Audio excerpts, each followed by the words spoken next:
Vous écoutez Bangarang.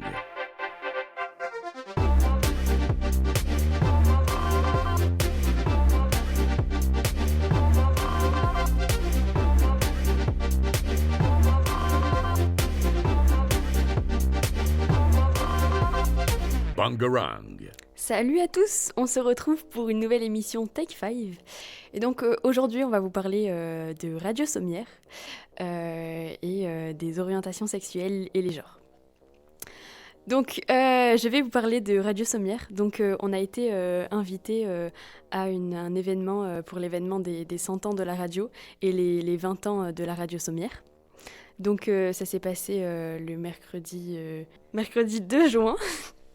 Et donc vraiment c'était super. Donc on a été invité par les animateurs de Radio Sommière. Ils sont super sympas. Ils ont franchement des trop bonnes ondes. Et donc on a rencontré plein de personnes, donc de collectivités locales, des représentants de l'éducation nationale et des animateurs du coup de Radio Sommière. Donc on a fait une émission spéciale qui a duré environ 2 heures, je crois. Et donc nous, on a fait quelques passages. C'était hyper bien. Oui. Du coup, vous avez parlé de quoi pendant cette émission spéciale ? Alors, on a parlé de quel lien on entretenait avec la radio dans notre milieu scolaire, puis hors de notre milieu scolaire, donc dans notre vie... de loisirs. Voilà. Ouais, ce qui était génial, c'est qu'il savait bien recevoir, puisqu'en fait, il y avait de la musique en live. Il y avait aussi de quoi manger, de quoi boire, donc tout le monde était content. Et les invités, vraiment très contents aussi. Et vous étiez combien à peu près ? Alors, on était 4 de la radio du lycée à venir. Et on vous a prévu un petit reportage qui arrivera bientôt. Oh, cool. Du coup, est-ce que tu peux nous parler de ce reportage ? Donc, on a interviewé quelques personnes qui étaient présentes là-bas. Et on a parlé de ce que nous avons dit à la radio. Est-ce que tu as trouvé que c'était difficile, toi, de prendre la parole comme ça pour expliquer les questions qu'on vous a posées sur ton ressenti par rapport à la radio, ce que ça t'a apporté ? Alors, l'animateur nous a mis vraiment super à l'aise. Donc c'était cool. Et tous les gens qui étaient présents, ils n'avaient pas l'habitude de faire de la radio. Donc ils étaient un peu stressés comme nous. Mais franchement, du coup, il y avait une super ambiance et ça détendait. Et ça a été facile de prendre la parole, surtout avec l'animateur. Et parce que du coup, là, c'était en live ? Oui, exact. En direct sur la FM. Waouh ! Impressionnant. Donc maintenant, je vous propose de passer avec Noémie. Que vas-tu nous présenter ? Alors, je vais définir un peu les orientations sexuelles et les différents genres dont on entend parler. Donc, les principaux, on va dire, parce que je ne vais pas tout présenter, il y en a beaucoup trop. C'est vraiment très compliqué parce que les définitions varient selon les personnes et je n'ai pas la prétention d'avoir fait un doctorat sur les orientations sexuelles et les genres.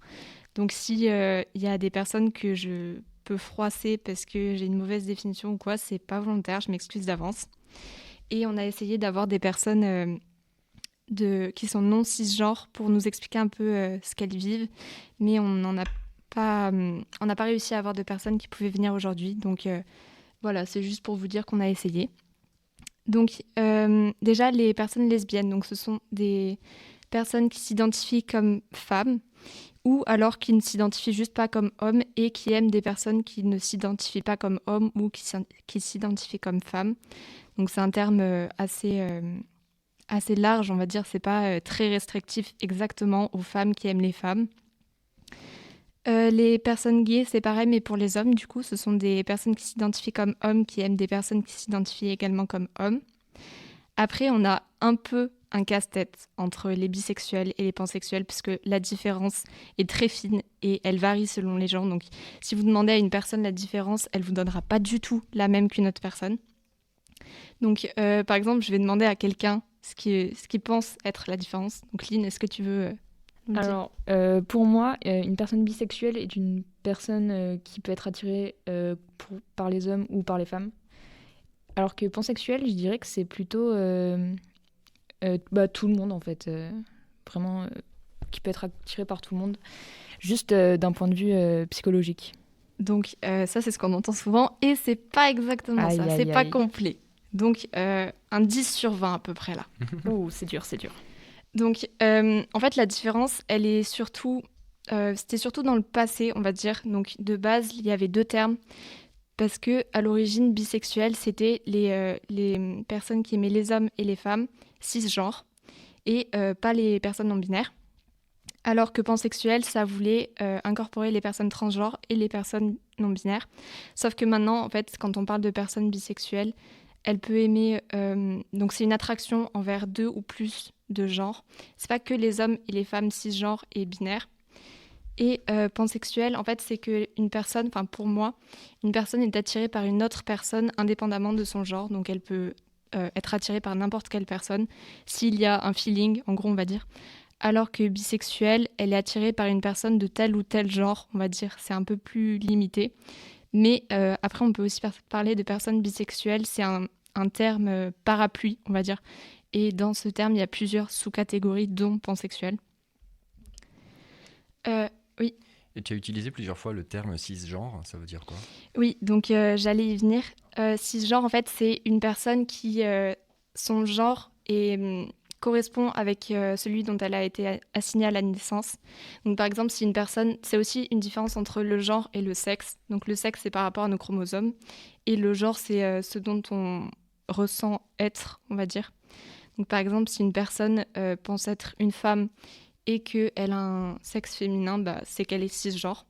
Alors que transgenre, c'est quand la personne a un genre différent de celui auquel elle a été assignée.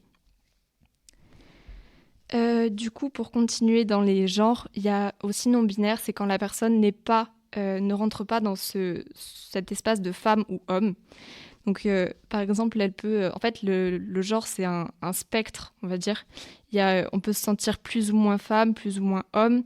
Donc, il y a aussi des personnes, du coup, qui sont demi-boy ou demi-girl. Le terme est employé. En fait, c'est demi-boy, par exemple, c'est une personne qui pense, qui s'identifie en partie comme un homme, mais qui peut, en complément, s'identifier comme une femme ou comme non-binaire. Donc, c'est pas... la personne ne s'identifie pas que comme non-binaire ou que comme un des deux genres.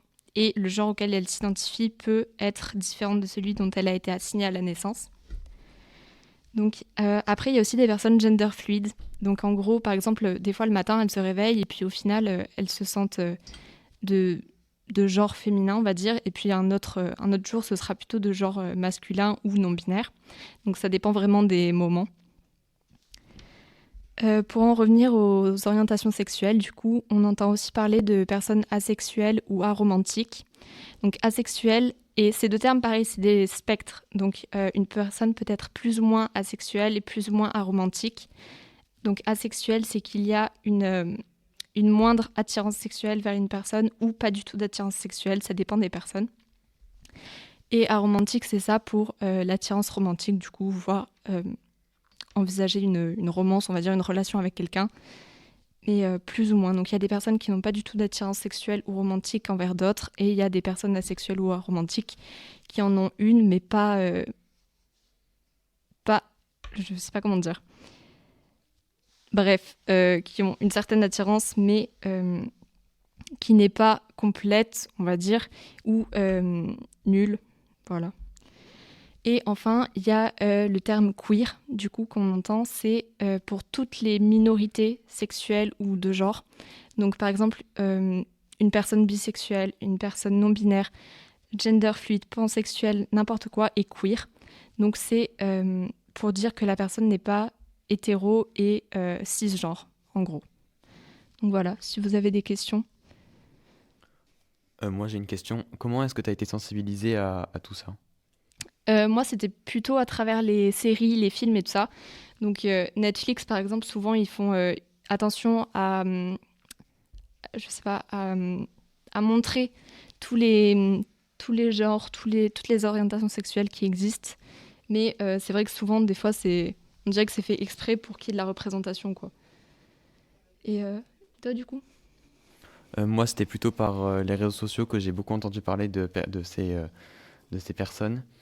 Et je pense que c'est bien qu'elles soient représentées sur Internet parce que ça leur permet de s'affirmer. Voilà.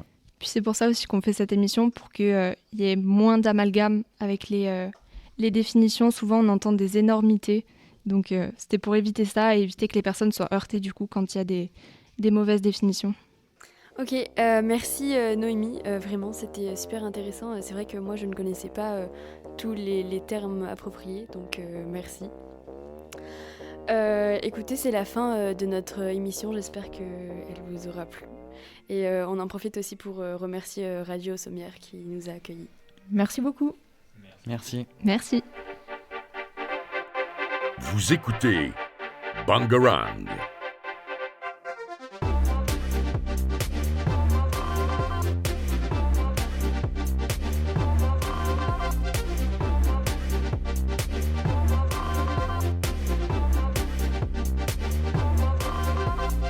Bangarang.